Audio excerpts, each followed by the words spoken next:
ఇప్పుడే country delight app ని download చేసుకోండి. Download the country delight app now. నమస్తే, వెల్కమ్ టు సుమన్ టీవీ. కూటమి ప్రభుత్వం స్వాతంత్ర దినోత్సవం సందర్భంగా స్త్రీ శక్తి పథకాన్ని ప్రారంభించింది.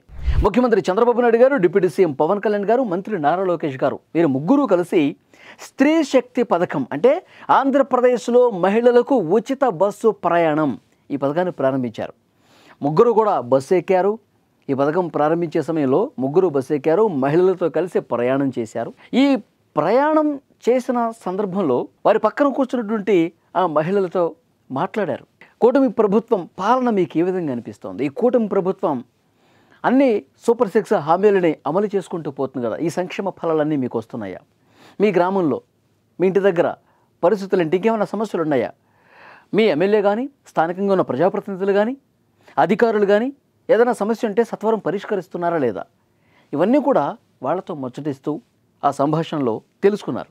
ఇప్పుడు ఈరోజు అమలైనటువంటి పథకం మహిళలకు, ట్రాన్స్జెండర్లకు, ఎవరైతే స్కూల్స్కి, కాలేజీలకు వెళ్ళేటువంటి బాలికలు ఉన్నారో వాళ్ళకి అందరికీ కూడా ఈ పథకం వర్తిస్తుంది. 5 రకాల బస్సుల్లో పల్లె వెలుగు, అల్ట్రా పల్లె వెలుగు, మెట్రో సర్వీసులు, అలాగే city ordinary, city metro express, ఈ 5 రకాల బస్సుల్లో మహిళలు ఉచితంగా ప్రయాణం చేయొచ్చు.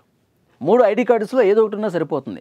ఆధార్ కార్డు కావచ్చు, ఓటర్ ఐడి కావచ్చు, రేషన్ కార్డు కావచ్చు, ఏదో ఒకటి చూపిస్తే మేము ఆంధ్రప్రదేశ్ వాసులమే అని ఒక అడ్రస్ ప్రూఫ్ ఉంటుందిగా ఐడి కార్డ్స్లో, అది చూపిస్తే చాలు మీకు టికెట్ ఇస్తారండి. టికెట్ తప్పకుండా ఇస్తారు, కానీ మీరు ₹1 కూడా చెల్లించాల్సినటువంటి అవసరం లేదు.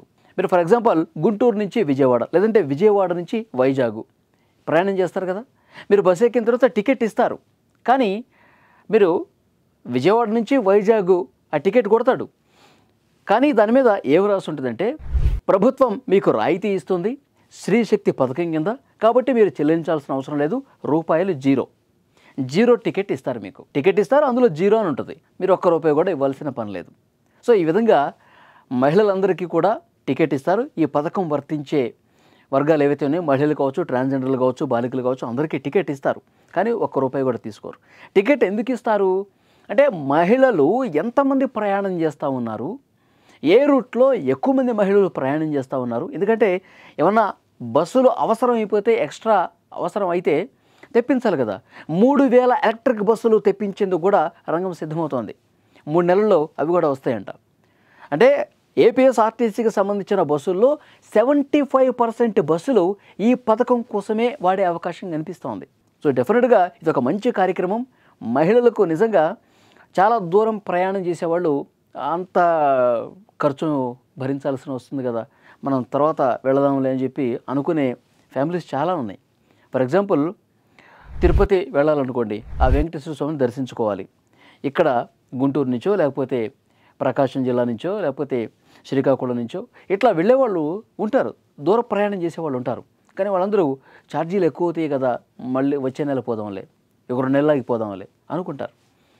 కానీ ఇప్పుడు ఈ పథకం అమలవటం ద్వారా తమ ఊరు నుంచి డైరెక్ట్గా తిరుపతి వెళ్ళటానికి డెఫినెట్గా వాళ్ళకి జీరో టికెట్ విధానం బాగా ఉపకరిస్తుంది.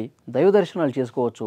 ఇక స్కూల్కి, కాలేజీలకి వెళ్ళేటువంటి పిల్లలైతే ఈ బస్ పాసులు తీసుకోవాల్సిన పని లేదు, ఫ్రీగా వాళ్ళు కాలేజీలకు వెళ్ళొచ్చు. అలాగే పనులు చేసుకునే వాళ్ళు కావచ్చు, మహిళలు ఉద్యోగాలు చేసుకునే వాళ్ళు కావచ్చు, వీళ్ళందరికీ చాలా బాగా ఉపయోగం ఉంటుంది. ఎందుకంటే రెగ్యులర్గా ప్రయాణం చేస్తారు, ప్రతిరోజు డ్యూటీలకు వెళ్ళేవాళ్ళు, ప్రతిరోజు పనుల కోసం వెళ్ళేవాళ్ళు.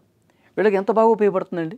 ₹1 ఖర్చు లేకుండా తమ గమ్యస్థానాలకు చేరుకోవటం అంటే ఇది ఒక మంచి కార్యక్రమం నిజంగా. అంటే ఇక మిగతా రాష్ట్రాల్లో ఆల్రెడీ ఈ పథకం ఎక్కడైతే ఇంప్లిమెంట్ అవుతుందో, తెలంగాణలో కావచ్చు, కర్ణాటకలో కావచ్చు, ఎక్కడవుతుందో ఇక్కడ మంత్రుల బృందం వెళ్ళి అక్కడ పర్యటించి అక్కడ ఎలా జరుగుతుందో కూడా తెలుసుకున్నారు.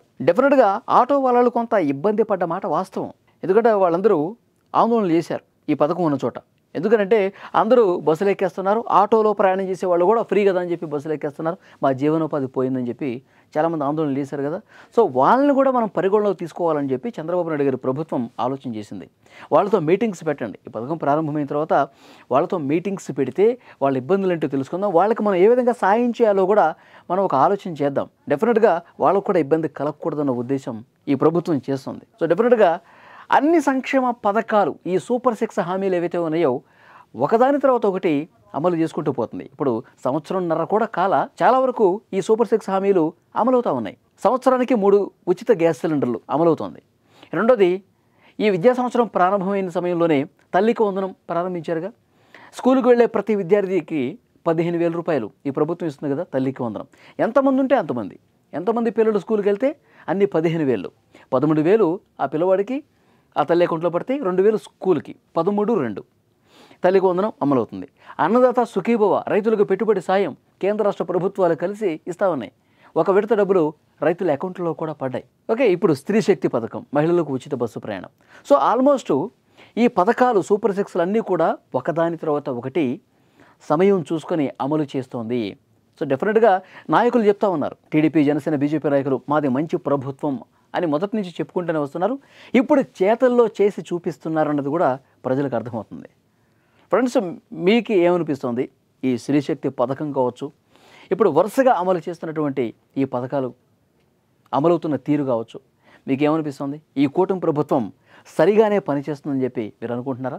తప్పకుండా కామెంట్ బాక్స్లో తెలియజేయండి.